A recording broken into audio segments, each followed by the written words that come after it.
if you're not profit first, all of those things are going to fall by the wayside. And that short-term win that client's going to get of that cheap installation or that cheap service call or whatever it is, isn't going to be long-term viable. And so they're going to lose in the end anyways. Yep. And certainly I know when I shut my business down, I didn't shut it down in a way that was a great thing. I had to shut it down under duress. Mm-hmm. And now luckily, I rolled into a really good opportunity in real estate and mortgages and all these other things that was able to get me out of the dip. But, man, I loved building stuff and to be able to do that again would be wonderful, but it's just not my path at this point.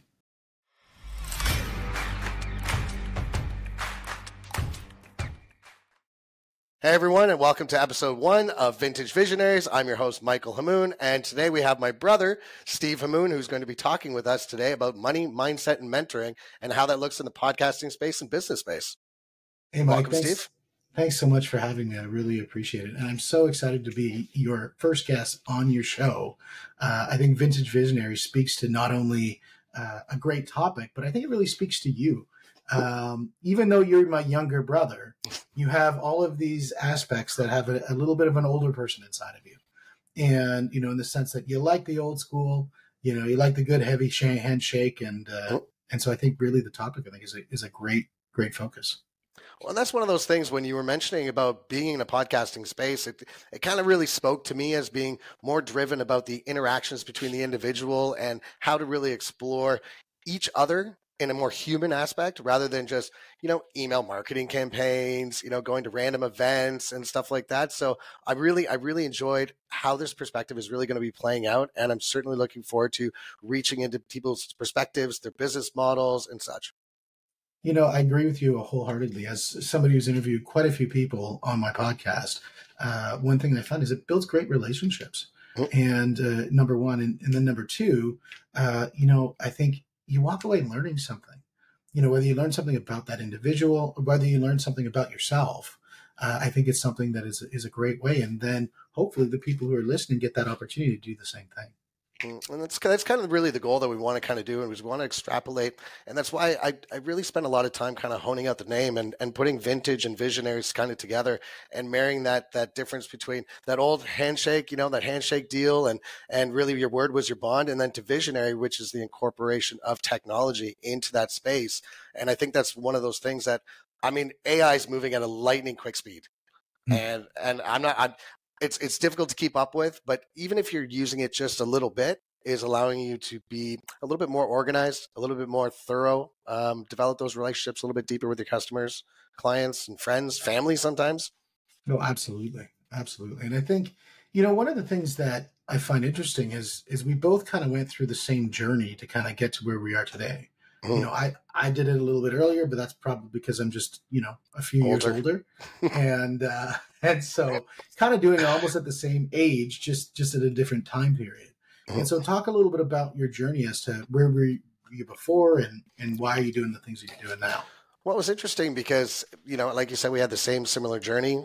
We both worked with our father in the mechanical HVAC space, and who was, again, he was a vintage visionary. He had that old school business, and he really worked with technology and put that all together. But the major factor that we didn't learn correctly was to be profit driven and sometimes be a little bit more egocentric in a positive way, which means in order to be able to take care of your clients that you have and foster new clients, is you have to drive profit first.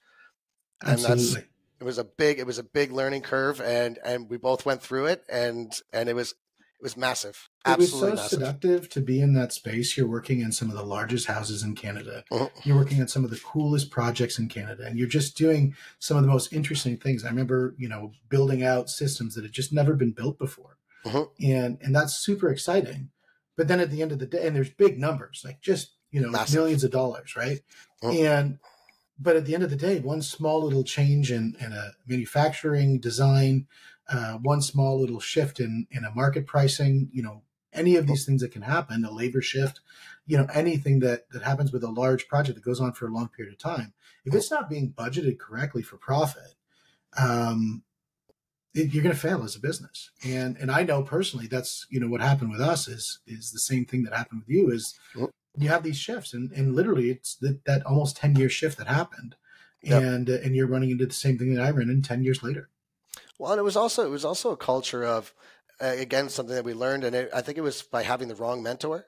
Was we were taught that, like, is giving a deal is good for the customer, which is good for you, Mm. and that's not entirely true. I mean, it can be, but it can put you into a referral network that just keeps you poor, and it doesn't allow you to grow, and it doesn't allow you to, again, be responsible to your business, and more importantly to your customers.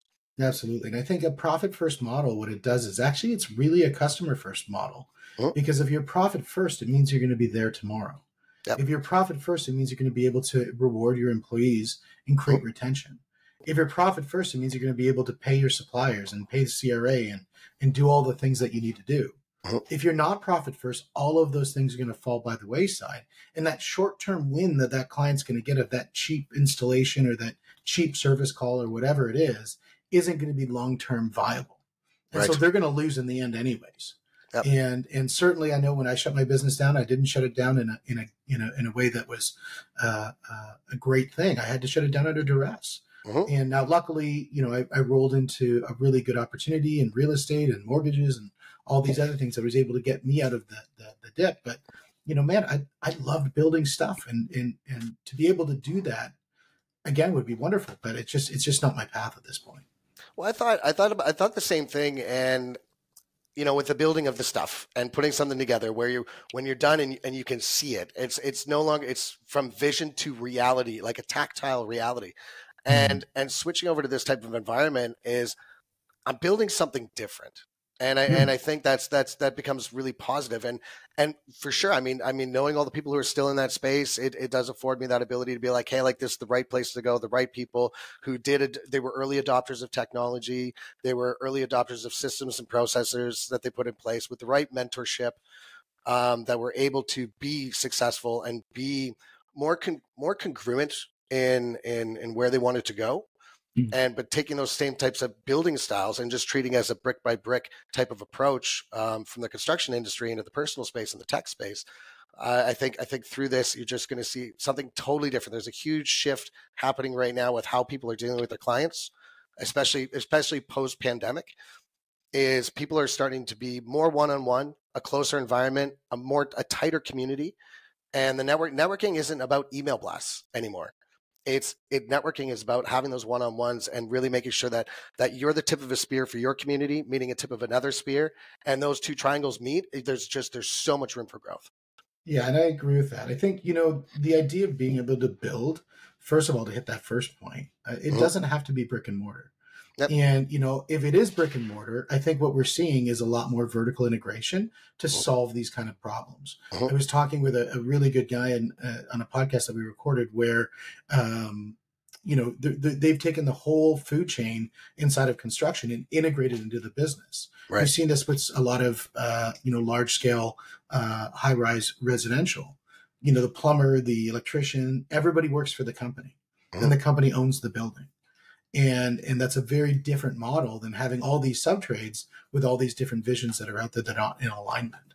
And so Mhm. I think, in that space, it's going to go through a lot of different things. But moving to your second point, where it doesn't have to be a brick by brick, it can be a digital brick by brick Right. build. It can be a corporate build.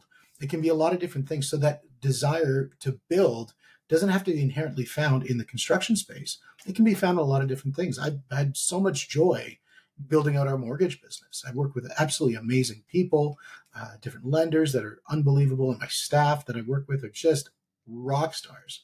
Hopefully, way better than I am. And so, it's just been an unbelievable situation. And I think Yep. the idea is that building can be found in so many different things. And Mhm. one of those things that help you figure that out is networking.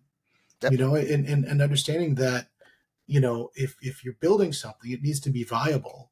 And the way to get out of that trap that I think, you and I might have fallen into back in the day is that the more people you have in your network, the more opportunities you're going to have.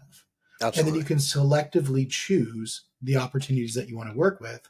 And then the ones that maybe aren't going to be the right fit for you or for them are the ones that you can pass on. Right. And there's all, So there of course, there's that referring to, because even though, if again, going back to that tip of the spear type of analogy, is if I'm the tip and they're the tip and we don't match, there's nothing to say that there's someone in my community and someone in their community that would be a perfect link. And then you eventually you just become married to this massive, constantly evolving space with different individuals with different experiences. And you find some real nuggets of just beautiful information and amazing stories of people who've just come from crazy places and have wild ideas and where they want to grow, and just such a learning opportunity in it. And especially in that one-on-one environment, like this type of yeah, atmosphere, I think yeah. there's a lot to be taken away from that. Oh, I totally think so. And, it was one of the things that, I was with when I left the construction space, I went into the real estate space, Oh, and I was in one brokerage, and it is a great brand and a lot of really great people in that franchise. However, when I switched to the franchise that I'm with Keller Williams, the one thing that I learned is so much about playing together well in the eco space with oh, your competition. oh, And because if you look at competition as being healthy, it's a beautiful thing. That person who's beside you, who's in the space, who, is looking to get a deal and you're looking to get a deal. You realize two things. Number one, the market is huge. oh, You're not going to fight with each other on every single deal. You might, see each other on, one or two or three, and oh. there's nothing wrong with that. It Yeah. keeps it healthy. But the thing is what I learned is that if you're both vying to get better and you're doing that together, everybody wins. Your clients win, your business models win, and everybody wins, because the professionals will find themselves to come to the top of the list, whereas the unprofessionals or the part-times or the people who are really not in it really for the market, they're just in it for themselves, Oh, they'll find themselves scraping the bottom. And so I think that idea of, you brought up a really good point about that, is that when you work together in collaboration, not in collusion, but in collaboration, yep. in the sense that, look, we're all here to win, but let's all win together. And there's that I think is the best model. And that's a huge model that comes out of Keller Williams, Oh, is that, it's not adversarial in the space, right. because the person that we're all working for is the client, Yep. and they are the one who needs to win. That's a really interesting take on it. I know you just came back from a huge experience down in Vegas. How was that for? Speaking of Keller Williams, how was that for you?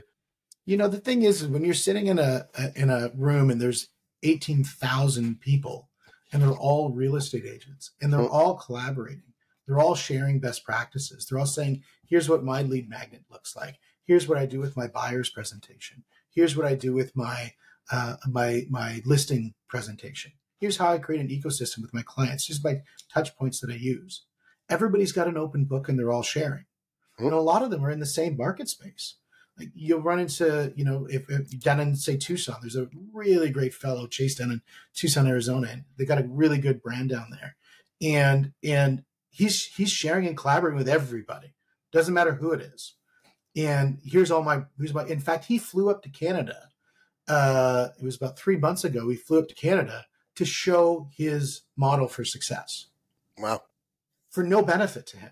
He just wanted to share and just let people, get better, because we all get better. Because I'm sure he learned some stuff from the people here. And I think that was a great experience. So that just taught me so much about how to run a business. That's fantastic. And again, it goes back to that healthy competition breeds beautiful collaboration. Absolutely. Yeah, absolutely. And I think, I definitely agree with that 100%. I think there's something to be said about, look, I love healthy competition, but I really love domination. And that's just having a really good winning mindset. Yep. And that comes from Grant Cardone. Like he says, I'm not here to compete. I'm here to dominate. Yep. And I do believe in that as well. I mean, that happens in the jiu-jitsu tournaments as well. I'll go there and I'm not there to compete. I'm there to win. Yep. I'm not there just to show up. I'm not there to just be another person. I want to be there. I want to be on the podium. I want to be in the gold position. I'm there to win. But the second that the tournament's over and the second that I'm at the top, I'm going to shake the hands of everybody and say thank you very much for being there, because this is a journey we're all going on together. Even if I'm in the second position, but that doesn't happen. That was kind of like the rugby experience when we were both playing for Burlington Centaurs. Was just you go out to crush it and win it, and afterwards both teams they're just hanging out, talking about the game, how to be better. But Absolutely. I mean, you did go out to win. You absolutely went out to win. I think there's a saying that one of my buddies had tattooed on him, and it said, "Those who shed blood with me, I shall call brother." And I think there's something to be said a lot about that. Yep. Warriors do that all the time. When you look at the UFC, they shake hands afterwards, typically, if they're a good warrior, and they're respectful with the other person, and they understand that this is a battle of media, as well as this is a battle of skill in the mat or in the octagon. So I think that is something that's huge. Now, one of the things also that I think is, we've talked about actually two things right now that we just hit rolling into the next topic, is mentors. Yep. Is I think, the idea that we looked back in the past, and certainly we had, with our dad, we had one of the best engineers, I think, on the planet. I think he was so smart when it came to technology. He was so smart when it came to just engineering design pools. I mean, making a pool inside of a glass bubble and not having it condensate is just, that's a feat of art. Absolutely. And so I give him a lot of credit around that. The challenge, I agree with you, was around the business side. And one of the fortunate things that I've had is in the past, few years, not only with Michelle Mason, where it came to starting my stuff in real estate, then it came to everybody in the Keller Williams community, really pushing me forward on thinking about how to build a sustainable business with roles and responsibilities and scalability. And I think that was really important. And then with Grant Cardone, with all the things he does from sales and from marketing, and, really, pushing on my brain on the idea of the power of marketing. And I think that was the next element of an evolution. And I think mentors are so extremely important to have. Yeah, you definitely want to make sure you're in a situation where you're not at the top of the pile. A lot of people, especially, again, coming from the HVAC industry, because it was, almost 25 years of my life, coming from that space, is everybody wants to be at the top. But the problem is, when you're at the top, there's no more ladder. There's no more guidance. And a lot of people kind of get stuck into just, that's it. And they're at the ceiling, and they feel like they're at the top, but they don't understand that there's so much more. There's different ways to grow, different avenues to grow, different businesses, different models, different structures, different exposures. Or the idea is that you're in your little puddle, and there's a big old fat lake that's just right around, over there, and you think you're at the top, but you're just such a speck in a puddle. Yep. And that could be in the size of your business. That could be in your mindset. Yep. That could be in your bank account. It could be in many different things. I went down to one of the Grant Cardone events, and I thought I was beast mode with my business, and I was doing pretty well, and we're growing in Canada. And then, I started looking at numbers with some of the people who are down there. And this is not a looking over the fence and saying, gee, I wish I want that. It was more looking at it saying, man, I think I can get there. Because having a conversation with them, they showed me some of their models that allowed me to get there. So by being able to subordinate my ego and check that at the door, and saying that, this is one of the things that I say is really, really important, is that if asking for help is not giving up. No. Asking for help is saying you are so committed to your goals that you're willing to check your ego at the door so you can ask somebody to help you get there. And so you have the conviction and you have the commitment that you're willing to set aside all those things that make you feel special and I know everything and all these things, and put those things aside and ask for help because you're committed. And I think that's extremely important for people to know. And it doesn't matter whether it's with alcoholism, whether it's with relationships, whether it's with business. Asking for help is not giving up. Right. Asking for help is being committed to your goal. And that's where the mentor coming in is so extremely important, because that mentor is going to allow you to keep yourself in check. And whether it's a mentor from afar or whether it's a mentor that you see on a daily basis, those things are definitely going to keep you in check. Well, I always like that analogy that you use where, like the grass is greener on the other side. A lot of people just forget, like sometimes you just need to water your own. And it's the same grass, same space. And sometimes you just need to borrow your neighbor's water, which is your mentor, right? Like, I'm out of water. Can I just borrow some water? Can you help me borrow? I just need to borrow a little bit of water. And that's it. You both got beautiful lawns, and then you can start helping other neighbors with that. So, and I think that's really, really important. Just get out there and water it. Just get out there and do the work. Do the work. Have those conversations. That's right. I love it.